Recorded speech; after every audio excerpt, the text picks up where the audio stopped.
Hello and welcome to the channel, YouTube world. Link down in the description box as always if you want to read these patch notes at your own leisure. Main point of these videos is to even just show you that the update's out. It's update 1.24, aka title update 10, but PS4 do things a little differently. They like to throw in a number. It's about 6 gigabytes on PS4, not too sure about PC. I'm downloading it right now. Division 2, new season, Keener's Legacy. A new season's almost upon us. Starting on June 23rd, Keener's Legacy offers 12 weeks of in-game activities and unique rewards. Season 2 brings a new seasonal manhunt, new leagues, a new global event, and new unique rewards as well as an apparel event. New manhunt tasking you to take on 5 rogue agents over a 12-week period starting June 23rd. Bring down all 5 to unlock the new healing trap skill variant. New global event, Hollywood. New apparel event, Phoenix Down. New leagues, Termite, Luna, Huntsman, and Titan. New rewards, 2 new exotics, 1 new gear set, 2 new named weapons, 2 new named gear, 1 new brand set. Participating in the activities above will earn players season experience, contributing to their season level. Playing Conflict will contribute XP by gaining conflict levels beyond 30. Playing in the Dark Zone will contribute XP by gaining DZ levels beyond 30. New raid, Operation Iron Horse. The True Sons have taken over a foundry to develop new weapons and threaten to destroy everything the Division has worked for.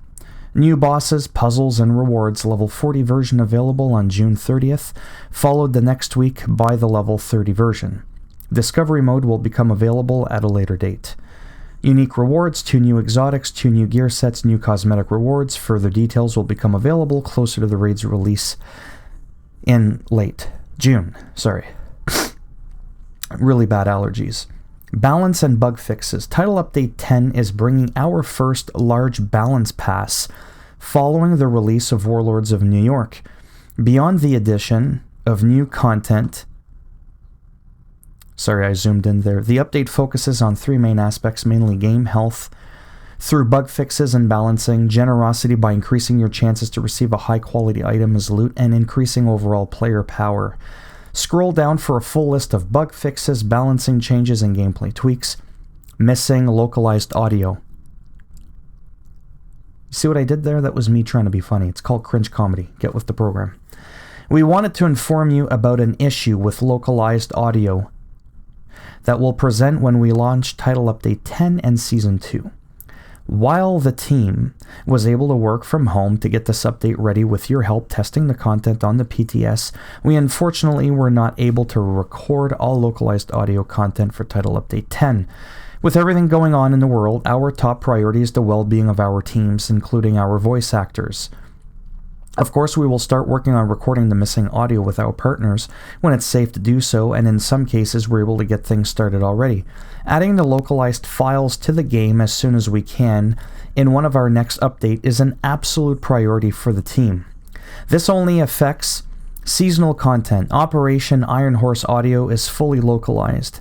If you are currently playing with a non-English client, mon maudit tabarnak comme en français, you don't have to change anything going into Title Update 10. Don't ask me what that was, by the way. When localized audio is missing, you will just hear the English audio instead. Que pas fort? Subtitles have been localized and can be activated in the in-game options. As work continues, we will update you on progress of the integration here on the forums and on State of the Game. Thank you, stay safe. New exotics, SRS sniper rifle, the Mantis. It just sounds badass. Your scoped view displays additional information about enemies not targeting you. Your scoped view highlights enemy weak points, headshots, and weak point damage against enemies not targeting you amplified by 50%. Headshot kills reset the cooldown of the decoy skill. This bonus will wait until the decoy goes on cooldown if currently active. Mask, Vial. Status effect also apply a damage over time debuff for 10 seconds. Total damage dealt is equal to 50% of your concussion grenade damage and increased by your status effect attribute. Which, by the way, if you give this video a thumbs down, I'll make sure you have a concussion grenade in the back there where the sun don't shine. Double barrel rifle, the Ravenous. Operation Iron Horse. On trigger pull, fire both barrels at once. When fired from the right shoulder, hits add offensive primers and defensive primers when fired from the left shoulder. Interesting. Hips from one shoulder will detonate all of the opposite shoulder's primers when present. When detonated or affected enemy is killed, each offensive primer deals 100% weapon damage, while each defensive primer grants 4% bonus armor and 10% amplified damage to armor plates for 5 seconds. Primer effectiveness is doubled at 10 stacks. The Magnum Pistol Regulus Operation Iron Horse. Headshot kills create a 5-meter explosion, dealing 400% weapon damage and applying bleed to all enemy hits. It's brain matter. That's all over. Get it? Headshot kill, explosion. Anyways, high accuracy and base damage. New gear sets. Eclipse Protocol Season 2, Core, Skill Tier Yellow. 15% status effect. Yeah, it's going to take a while to read this. I'm not going to read all this. You're getting new gear with indirect transmission, status effect, spread kill enemies within 15 meters, chest talent, backpack talent, proliferation. You'll have to read this on your own if you want the specific... Because no one's going to really care, to be honest, for me to read, okay, the second perk, 10% armor, 3 is 3% armor regen. But we're getting Foundry Bulwark, Operation Iron Horse, Future Initiative, Operation Iron Horse. When you repair an ally, I guess I'll read this. You and your allies within 5 meters are also repaired for 60% of that amount. That's just to give you an idea of some of the stuff. New gear brand, Walker Harrison Co. It's because I'm strapped for time. 1, 5% weapon damage, 2, 5% damage to armor and damage to health. New named weapons, Mechanical Animal, SIG-556. There's a new Harmony Resolute MK-47 with Perfectly in Sync. New named gear, Matador, Walker Harris, and Co. Backpack with Perfect Adrenaline Rush. There's a new skill variant, Repair Trap. The Repair Trap deploys a line of small devices capable of firing friendlies in their proximity. Note, the Repair Trap will not be available in-game until the seasonal prime targets unlock in August. New talents, Weapon Talent, Future Perfect. Weapon kills grant 1 skill tier for 15 seconds, stacks up to 3 times. Weapon kills at skill tier 6 grant overcharge for 15 seconds, overcharge cooldowns 90 seconds. Weapon Talent in Sync, hitting an enemy grants 15% skill damage for 5 seconds, using a skill or damaging an enemy with a skill grants 15% weapon damage for 5 seconds. Damage increases are doubled while both buffs are active at the same time. Backpack Talent, the Adrenaline Rush. This is talking about basically the gear that I didn't have time to read. This explains what these do. When you are within 10 meters of an enemy, gain 20% bonus armor for 5 seconds, stacks up to 3 times, cooldown 5 seconds. Chest Talent, Headhunter. After killing an enemy with a headshot, your next weapon hit within 30 seconds deals 125% of that killing blow's damage in addition to it. Damage is capped to 800% of your weapon damage. This is raised to 1250% if your headshot damage is greater than 150%. Too much math. Gameplay changes. Missions. Reduced how many elites will spawn in the following mission. Manning National Zoo, Coney Island Ballpark, Coney Island Amusement Park, Camp White Oak, Space Administration HQ, Federal Emergency Bunker, Wall Street, Liberty Island, Pathway Park, Stranded Tanker, The Tombs. So basically there's less of them spawning because even the AI in the game are practicing social distancing. Exactly. Wasn't funny. Wasn't supposed to be. Loot. General. Added all new Season 2 weapons gears to the general loot pools. Item power. Updated item power distribution to have a better spread between minimum and maximum for all difficulties. Increased minimum rolled item power for field proficiency, DZ caches, clan caches, and season caches. Difficulty scaling. Regular loot from loot containers and missions now scale with mission difficulty. Targeted loot from loot containers and missions now scales with mission difficulty. And loot containers part of living world activities now scale with global difficulty. Targeted loot. Increased targeted loot drop chances for all missions and control point difficulties. Added new Season 2 brand to targeted loot rotation. Warlords of New York brands can now also show up as targeted loot in DC, including Dark Zones. Named items. Increased named item drop chance in Dark Zone loot. You just better have a flashlight, because in a Dark Zone you can't see. It might be kind of creepy, and you're like, oh, what is that? It looks like loot, and you're grabbing someone's crotch. It's disgusting. You don't want to do that. Increased named item drop chance in targeted loot everywhere. Yeah, I bet. Exotics. Added Warlords of New York Season 1 exotics, excluding the Bighorn, to targeted loot. Added Warlords of New York Season 1 exotics, excluding Bighorn, to general exotic loot pools. Heroic Legendary Raid Exotic Cache. Coyote's Mask Drop from Coyote. Gee, never would have guessed. No longer has a minimum season level requirement. Control points removed regular weapon gear loot containers not scaling with difficulty from control points. Increased the amount of scaling loot from the big control point reward container. Legendary. Increased NPC loot drop chance for veterans and elites on legendary difficulty. Crafting. Crafting will now guarantee a higher minimum item power, resulting in higher overall stat rolls. An increased maximum item power also allows for better crafted items than before. The added weighting between the minimum and maximum power results in a more balanced average outcome for crafted and reconfigured items. Removed final world tier 5 crafting bench upgrade as its power increases is now redundant. Oh, my allergies are bad. Vendors. Added named items to both open world and dark zone vendors. Increased prices for named items. Increased item power for all vendors. Vendors no longer sell superior quality items at maximum level. SHD levels added field proficiency cash to SHD level up after reaching the maximum season level. Increased crafting material rewards for spending SHD level points in the scavenging category. Conflict added season SHD experience gain on conflict level up. Rogue agent encounters. Every rogue agent killed will now drop loot. Rogue agent encounters no longer occur during time trials. Control point officers. Players revived by a control point officer will now have 80% of their armor restored, previously was 0. Reduce the likelihood of control point officers being downed in combat. Bounties acquired by speaking to characters in the open world will always be set to the difficulty at time of acquisition or higher. This affects the snitch and civilians rescued during the public execution or rescue living world activities. Scheduled bounties such as daily and clan bounties are unaffected. Don't have time, unfortunately, to read the developer comments. I gotta move it quick. New Season Pass holder project slot. Season Pass holders now have access to an exclusive daily mission which provides a large bonus to XP. Weekly SHD requisition progress slot. Endgame players at World Tier 5 and level 40 now have a weekly supply donation project which rewards them with an exotic cash. For World Tier 5 players, this replaces the previous daily SHD requisition project. Legendary mission project. After Title Update 10, completing any legendary mission will grant you the weekly legendary mission project slot. Completing the designated legendary mission will reward you with an exotic cash. Man, these patch notes are long as fuck.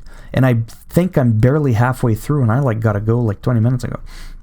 No developer comment, screw you.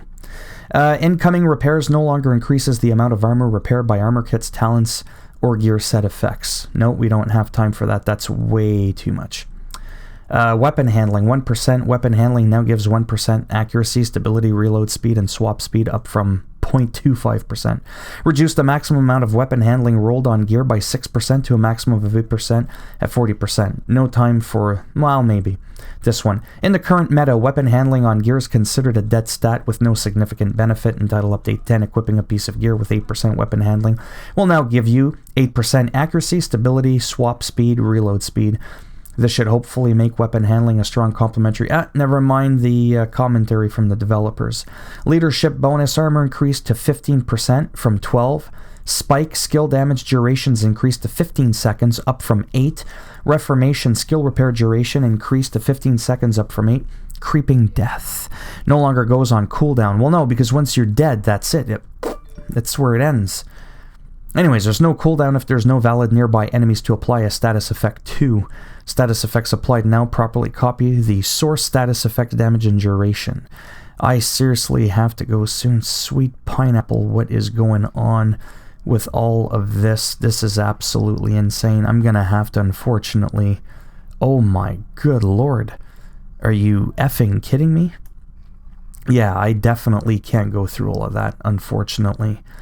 These patch notes are something else. So I'm going to have to skim through it, which might be, completely useless. And now I've completely lost where I was. That is absolutely ridiculous. I'm so sorry. Global damage modifiers reduced all PvP weapon damage by 20%. Additional damage modifiers increase MMR PvP weapon damage by 12.5%. Reduced assault rifle PvP weapon by 15%. Reduced shotgun PvP damage by 12. SMG damage by 10. Pistol by 10. Rifle by 5. No developer comment. Specific damage modifiers. Increased double barrel shotgun PvP damage by 16%. Reduced pestilence PvP by 10. Reduced classic M1A damage by 5. Exotic modifiers. Merciless, ruthless, amplified weapon damage and explosion reduced by 50% in PvP. Dodge City Gunslinger holster. Quick draw damage bonus gain stack lowered from 2 to 1. A lot of these are like such small, subtle numbers that most people aren't even going to care. It's usually like the general title update, like the big things like the bug fixes and, oh, this new weapon was brought in. The fine tweaking and things like stack gains per second in PvP is now 0.5 seconds to 0.3. I mean, you can sneeze or blink, you won't tell the difference in the time. But unfortunately, there's just way too much. I've been narrating this for like 15 minutes. Yeah, 15 minutes, and I'm barely halfway through. I just don't have a half hour to read this, unfortunately. But yeah, there's been changes to Pestilence, gear set modifiers. They've modified the Negotiator's Dilemma talent modifiers. Specialization modifiers, more of them. Skill modifiers.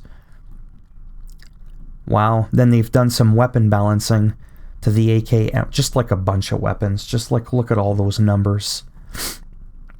Some have damage increase here. Like a lot of them. Like, oh my goodness. That's a lot of weapons. That's just for the assault rifles. Then we've got all the LMGs. These are all damage increases to the LMGs. These are all the MMR damage increase. These are all the rifle damage increase. Actually, some of them do get a decrease, but it's rare. It seems like most of them here are an increase. The odd one has like no changes. SMG. Like, look at all those weapons. Shotguns. Holy pineapple. Sidearms. Wow. That is pretty wild. The Bighorn exotic changes development comment along with the buff to weapon. Damage title update 10 significant buff to weapon handling meant some exotic weapon mods no longer made sense, so they tuned them. So damage increased by 11.2%. You know what I mean? Like, increased optimal range from 27 to 40. Yeah, that's pretty significant. Yeah, like I said, all this stuff here, I just can't read this all. It's just way, way, way too much. But at least I'll have had in the description a notification that basically I was just not able to read all of these patch notes. It's just way too long. And I'll be perfectly honest, when patch notes are like past 10 or 15 minutes and they're this long where it would take you almost a half hour to go through it, I just almost have no motivation whatsoever to narrate patch notes that's long. Like, this has to be one of the longest patch notes I've ever seen. Like, what in the blue pineapple is that? So anyhow, if you liked the video, go ahead, give it a thumbs up. If you didn't like the video, go ahead, give it a thumbs down. I'll just break it off in your ass. Plus, we saw earlier what would happen to you. If you want to subscribe to the channel, I mean, naturally, that would be great. I do some video game footage here and there, read some patch notes, real exciting shit, eh? And I generally do read through all of the patch notes, that I don't just skim through it halfway through. But like I said, I'm going on 20 minutes, and I was like barely halfway done. So yeah. Anyhow, take care, and hopefully I'll see at least some of you in the next video. Bye now.